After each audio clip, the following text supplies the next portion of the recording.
মানুষের অধিকার আমি কিছুতেই কাটতে দেব না। এর জন্য যদি আমার জীবনও যায় আমি জীবন দিতে তৈরি।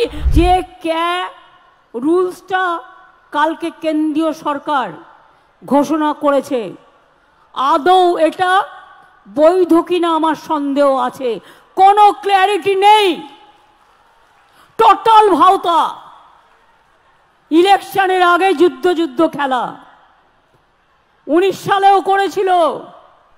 2019 সালে এনআরসির নামে আসামে 19 লক্ষ লোকের মধ্যে 13 লক্ষ বাঙালি হিন্দুকে বাদ দেওয়া হয়েছিল। অনেক মানুষ দুঃখে আত্মহত্যা করেছিল।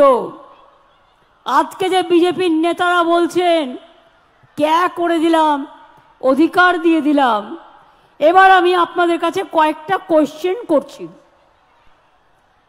তার মানে এখন যাদের দরখাস্ত করতে বলা হচ্ছে,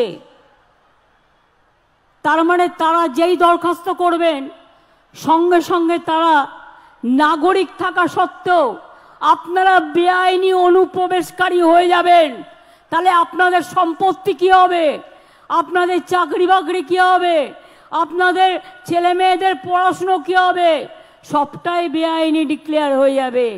আপনাদের কোনো অধিকার থাকবে না। এটা অধিকার কারার খেলা।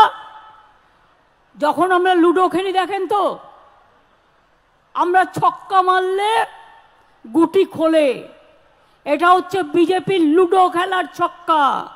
রাজনীতির আগে ভাবছে আমি করলাম ছক্কা, অ্যাকচুয়াল কিন্তু ওটা হচ্ছে পুট, অর্থাৎ শূন্য। নিট রেজাল্ট হচ্ছে 0।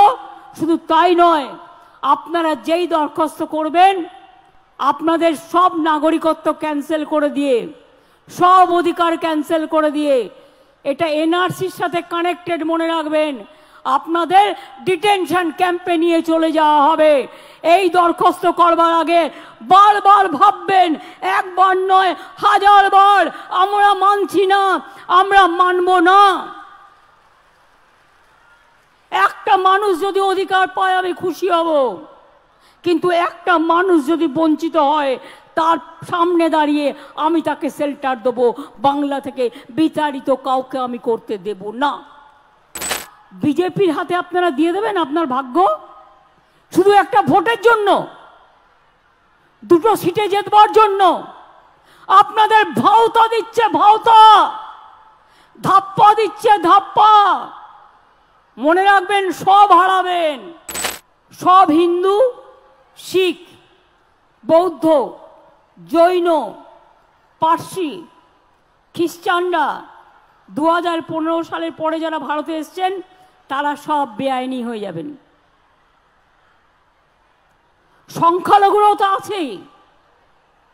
ইচ্ছা করেই কালকের দিনটা বেছে নেওয়া হয়েছে, কারণ কালকে থেকে রমজান মাস শুরু হয়েছে, এটা আমরা বুঝি।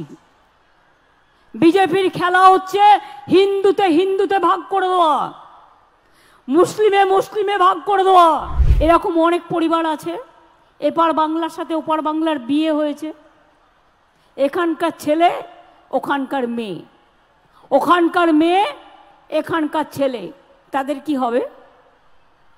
তার মানে মেয়ে বাপের বাড়ি যেতে পারবে না, আসতে পারবে না, আর ছেলে সেও শ্বশুর বাড়ি যেতে পারবে না,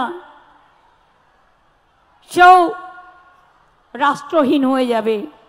বাংলায় আমরা থাকতে কোনো ডিটেনশন ক্যাম্প করতে দেব না, কোনো এনআরসি করতে দেব না, কারো অধিকার কাটতে দেব না, কাউকে বঞ্চনা করতে দেব না, কাউকে লাঞ্ছনা করতে দেব না। এর জন্য যদি আমার জীবনও যায় আমি জীবন দিতে তৈরি। বাংলার মানুষের অধিকার আমি কিছুতেই কাটতে দেব না।